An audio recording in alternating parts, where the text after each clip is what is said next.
Michael Harris sat alone at the end of the long mahogany dining table, his elbows resting on its polished surface. A single plate of roasted lamb, mashed potatoes, and steamed vegetables sat untouched before him. The chandelier above bathed the table in warm light, but the rest of the dining hall felt like a hollow cavern. The Harris mansion, located in Sandton's wealthiest district, was an architectural marvel.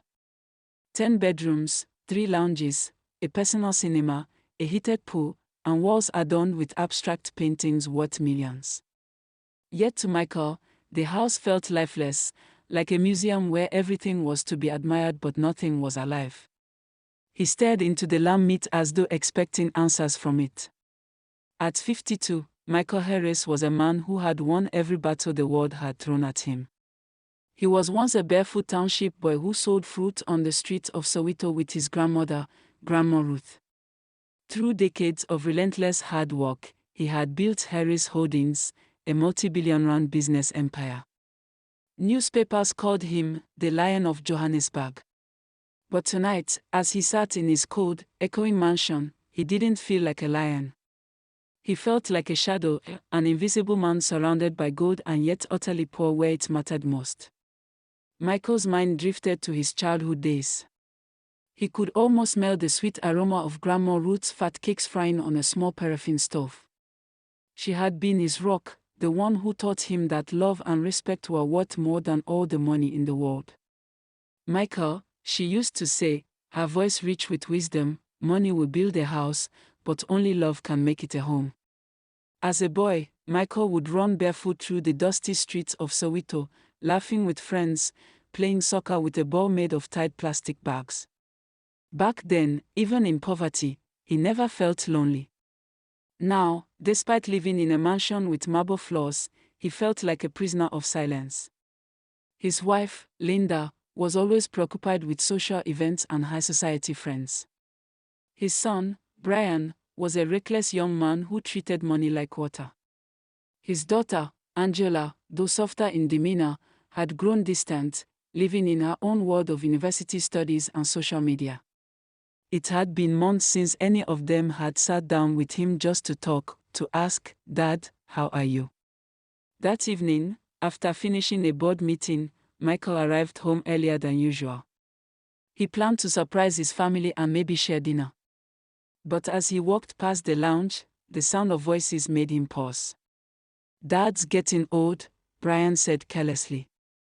Michael could almost see him sprawled on the leather sofa, scrolling on his phone.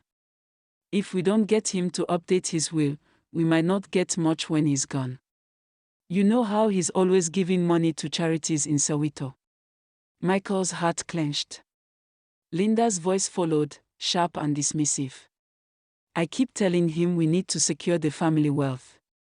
He's obsessed with those township projects. What about us? What about your future, Brian?"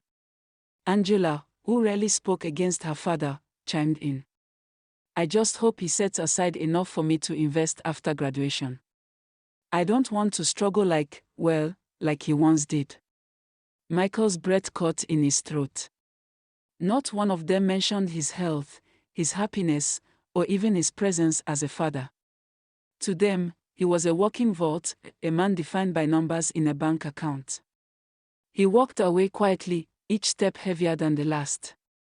That night, Michael stood alone on the balcony of his master bedroom, looking out at Johannesburg's glittering skyline. The city lights twinkled like scattered diamonds, but his heart was hollow. Would they cry if I died? He wondered. Would anyone sit by my bedside if I were sick, not because of what I own but because they truly love me? A plan began to form in his mind. A dangerous, unusual plan. He would pretend to be gravely ill. He would see who would stand by him when they thought he had nothing left. Better to face a painful truth than live with a comforting lie, he whispered to the wind. The next morning, Michael summoned David, his longtime driver and childhood friend. David was one of the few people who truly knew Michael beyond the billionaire facade. "David," Michael said, pacing the garage where his fleet of luxury cars gleamed, "I need your help with something unusual." David tilted his head. What's on your mind, Mike? You look like a man with a heavy heart. I want to test my family, Michael admitted. I don't think they love me, not the man I am. I think they just love the money. So I'm going to fake being sick. Terminally sick. You'll be the only one who knows the truth. David's eyes widened. Michael, that's dangerous. What if they? What if they show you something you can't unsee?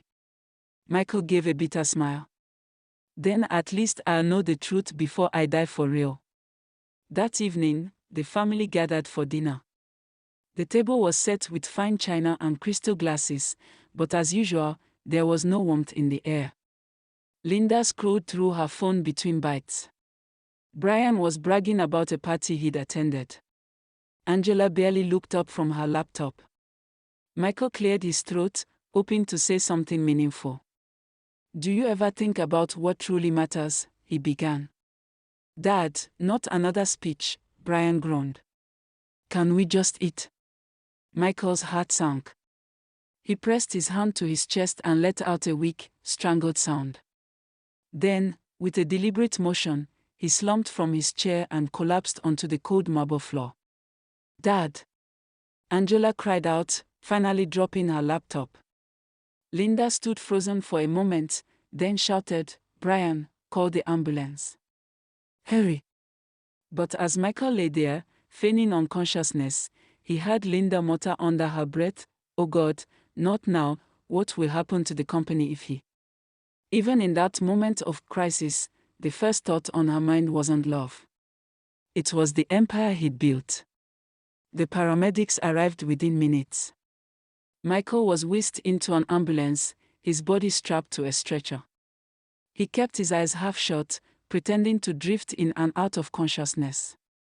As the ambulance sped to the hospital, he overheard Linda on the phone. Yes, called the lawyer. No, I don't know how bad it is yet, but we need to review the will. Just in case.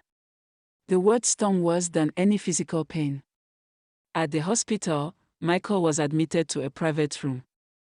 Doctors ran tests, all part of his carefully planned act with a trusted private physician who was in on the ruse. Linda and Brian stood by the door, whispering about shares, accounts, and properties. Angela, to her credit, looked shaken and sat by his bed for a few minutes, holding his hand, but even she soon left to answer calls and attend to urgent university work. Michael closed his eyes and thought, this house of mine, is it built on love or on sand? Later that night, while the family had left to rest, David came into the hospital room carrying a flask of homemade chicken soup. You looked like a man who could use some real food, David said with a small smile. Michael's eyes filled with tears. David, do you see now? None of them care. Not truly. David pulled up a chair. Mike, sometimes wealth blinds people. But don't give up. Maybe this test will open their eyes, or open yours to who truly loves you. Michael nodded. If things don't change, I'll leave this mansion and find myself in the place I once called home. Soweto. At least there, love is real. The days that followed Michael Harris's collapse felt like an emotional storm. From his private hospital room on the 12th floor, he watched the sun rise and set over Johannesburg, yet no warmth touched his heart. The room was luxurious, white linen sheets, a leather recliner by the window, a flat-screen TV mounted on the wall, but none of it filled the hollow ache inside him. He wasn't really sick, but for the first time, he understood what it meant to feel emotionally dead. On the first morning after his admission, Linda arrived with a bouquet of lilies, wearing a designer dress and sunglasses even though she was indoors. She placed the flowers on the side table with a mechanical smile. Michael, she said, you gave us quite a scare. Michael, pretending to be weak, nodded slowly. I don't know what's wrong. Maybe I've just been tired. Tired? Linda frowned, pulling out her phone. The doctor said you need rest. We'll make sure everything at the company continues smoothly. Brian is already handling a few things for you. Michael forced a small smile. That's good, but Linda, do you care about me, or just the company? Linda hesitated. Don't talk like that. Of course, I care. But you know we have responsibilities. She checked her watch. I have to attend a charity event later. I'll come by tomorrow. Her words stung. Not once did she sit by his side, hold his hand, or ask what he needed. Within 20 minutes, she was gone. By afternoon, Brian showed up, wearing an expensive leather jacket and sunglasses, smelling of cologne and last night's whiskey. Dad, he said cheerfully, as if visiting a friend at a sports bar. You scared us all. But you look okay. Are you really that sick? Michael sighed, feigning weakness. The doctors say it could be serious. I may not have much time left. Instead of showing fear or compassion, Brian grinned. Don't say that. You're too strong to die. Anyway, he lowered his voice and leaned closer.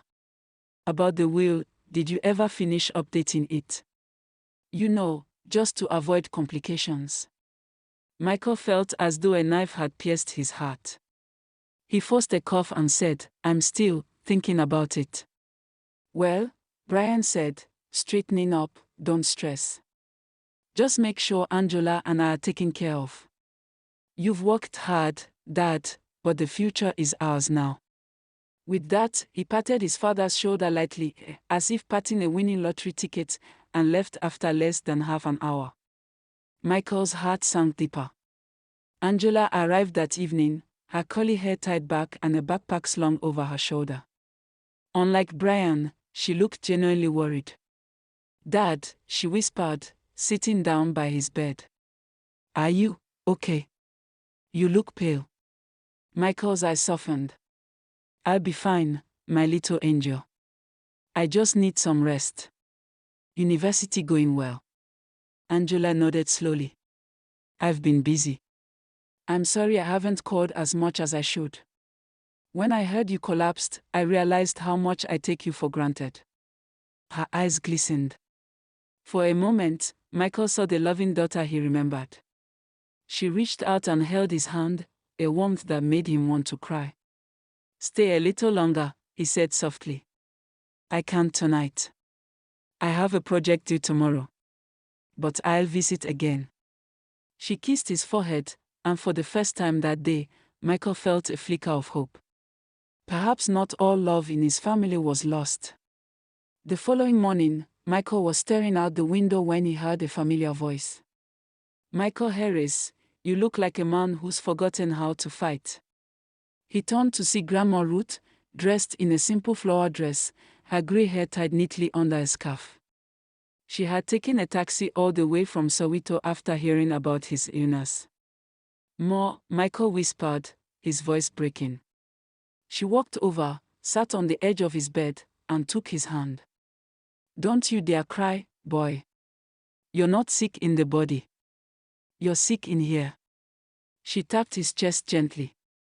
Your heart is tired because you've been surrounded by people who love your money more than your soul. Michael looked away, ashamed. Ma, I don't know who cares about me anymore. I had to pretend to see the truth. Grandma Ruth sighed. I warned you when you married Linda. Love without roots in kindness will dry up like a leaf in winter. You need to remember where you came from, Michael. Soweto made you. The people there still love you, even if your own family doesn't show it. Tears rolled down Michael's cheeks. Maybe I need to go back. Maybe I need to find myself again. As days passed, Michael observed his family closely. Linda's visits grew shorter. Brian came only when he wanted updates on the company or the will.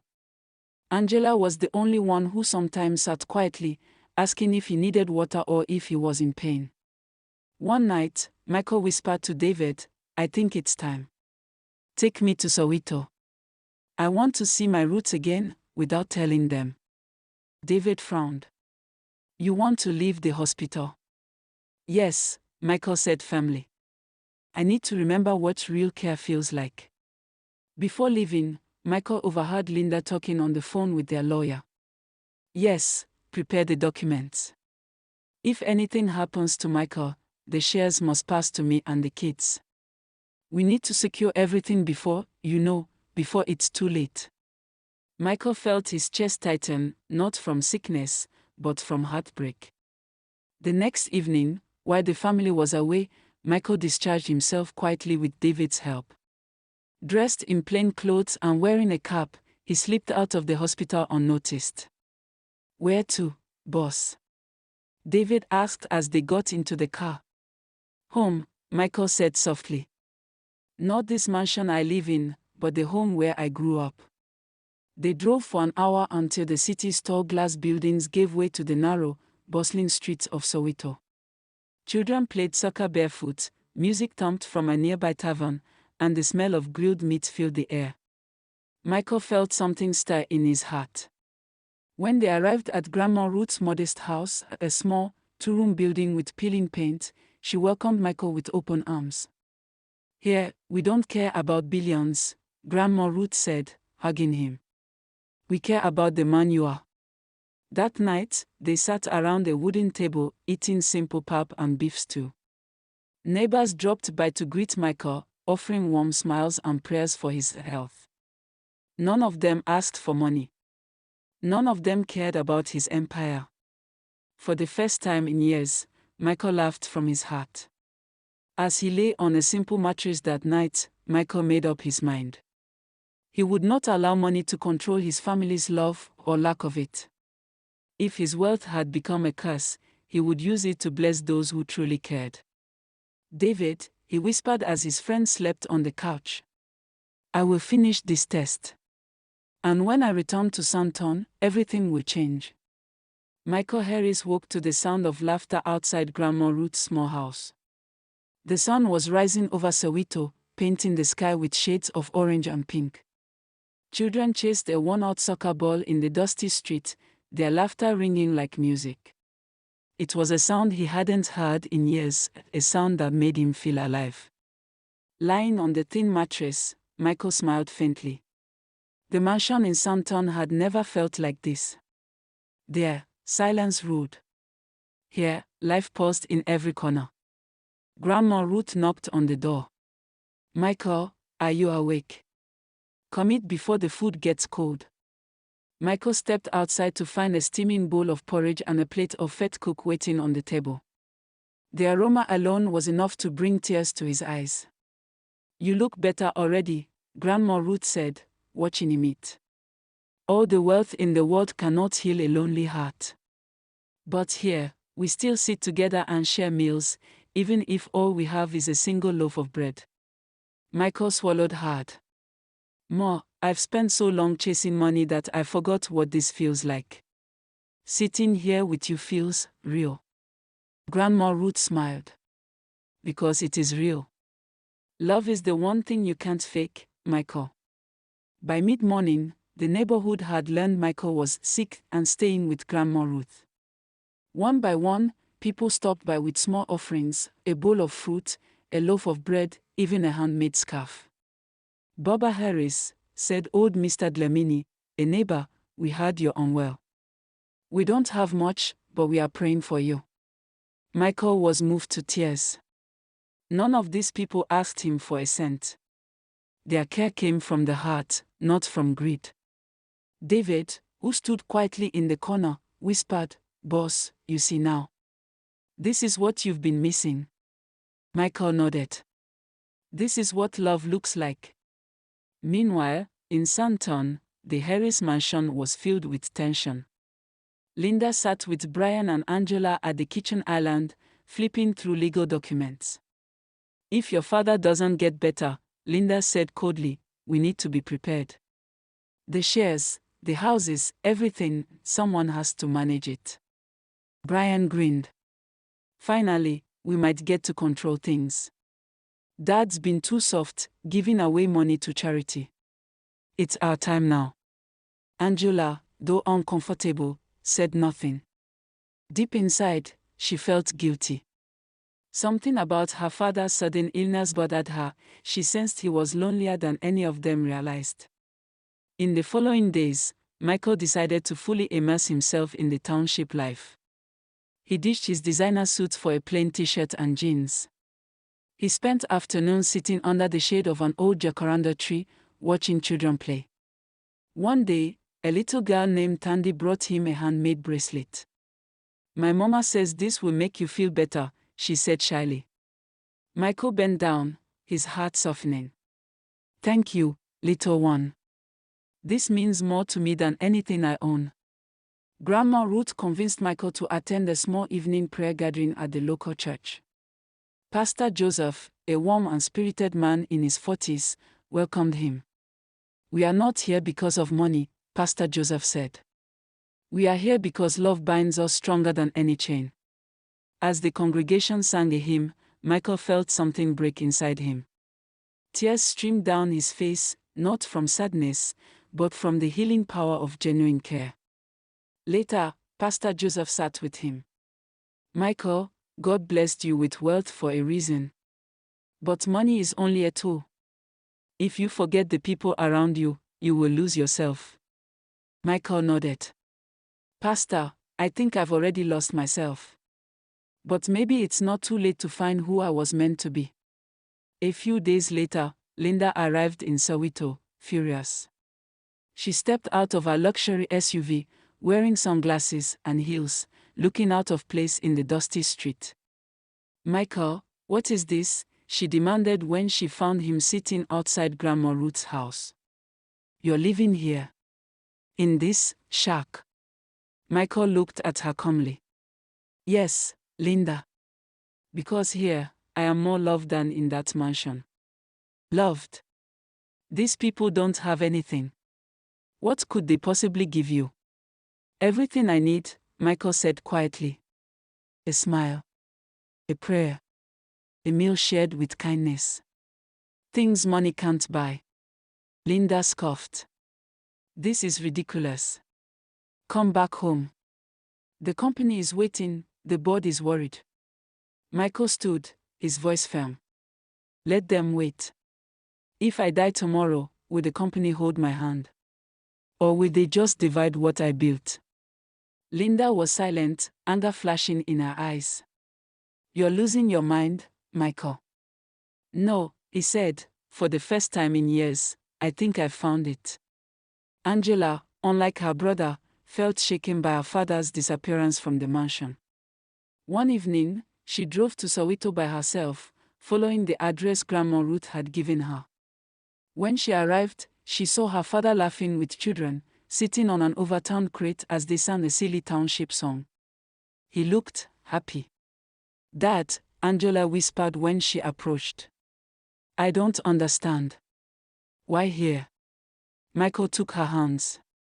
"Because here, my heart feels alive."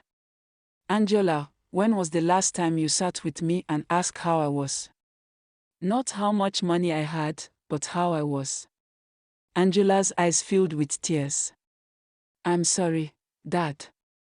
I never realized how lonely you must have felt." Michael smiled. "It's not too late to change, my angel." That night, Michael shared his decision with Grandma Ruth and David. "I'm going to give most of my wealth to build schools, clinics, and homes in Soweto. My family will only get what they truly need, not what they want." David nodded. "It's bold, boss. But maybe this will open their hearts." Grandma Ruth patted his shoulder. "Sometimes people need to lose comfort to find love again."